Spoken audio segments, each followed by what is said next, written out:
Hi, I'm Jamie Milliken, and this is Lab 4 of Physics 2, Circuits and Capacitors. We will have an introduction and go over the first simulation, then the second simulation, and then go over the results and conclusion.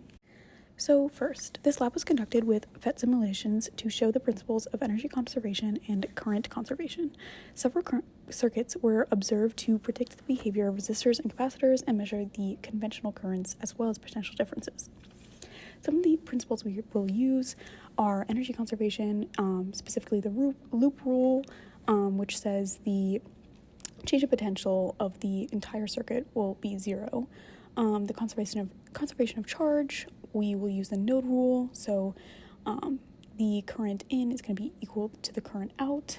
The potential difference across a capacitor is equal to Q over C, and potential difference across a resistor is equal to I times R. Assumptions and results. So we're going to assume the wire resistance is negligible as well as resistance along the ammeter, and the system is defined as a circuit for every simulation and surrounding is everything else. So the first simulation will go over charge conservation and energy conservation in a series circuit. So with the prediction, the current in is equal to the current out. So here we have the total R is equal to 147 ohms. So the current would be 0.02 amps. And we found that is true across the entire circuit with these two screenshots. And if the ammeter is flipped, we would expect the same current will flow through, but the opposite sign will read on the ammeter. For the second part of this experiment, we're going to split up the circuit and watch the change of potential, which we would expect to be -3 volts across this broken circuit because the change in voltage through the battery is going to be 1.5 plus 1.5 volts. And we know that the delta V round trip is equal to 0. Here, I show the results of the simulation across of the change of potential across A to B, B to C, C to D, and etc. So you'll notice that the delta V across all the sections must add up to 0 anyway, and it does when we do this experimentally. And the graph on the bottom shows those changes over the whole circuit.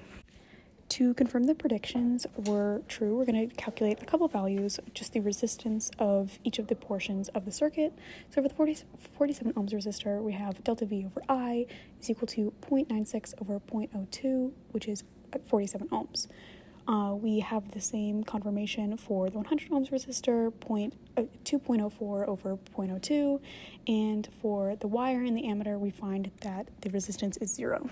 Next, we'll get into the RC circuit, and I've written down some of the observations when we did certain things to this circuit on the simulator.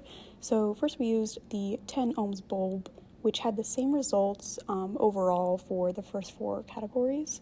When we connected it to the battery, the light would start up bright and end with no light. So the current is decreasing until it gets to 0, and that is the same as when we disconnect the battery and let the capacitor discharge. So the time it takes to charge the capacitor was around 6.2 seconds for the 10 ohms bulb, and we have kind of around the same ballpark to discharge the capacitor for the 10 ohms bulb, but for the 20 ohms bulb, we have a longer time to charge and discharge the capacitor. So on this slide, I'm going over the results of watching the change in potential over time for a discharging capacitor.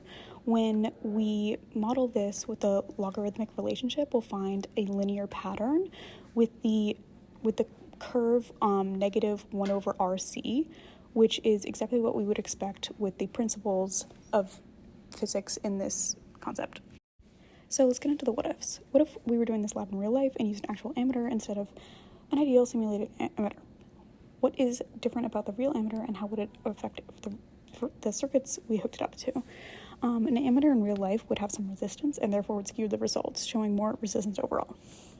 Next, if we were doing this lab in real life again and used a real battery to charge a real capacitor with no resistor in the circuit, how quickly would the ideal model predict the capacitor to reach full charge? So we would expect the capacitor to charge more slowly in real life because the wire has some resistance that we don't account for in the ideal model.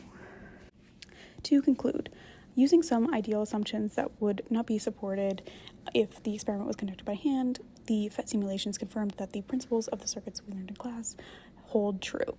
The results are, as such, ideal and would not be good for practical use, but can be a good approximation.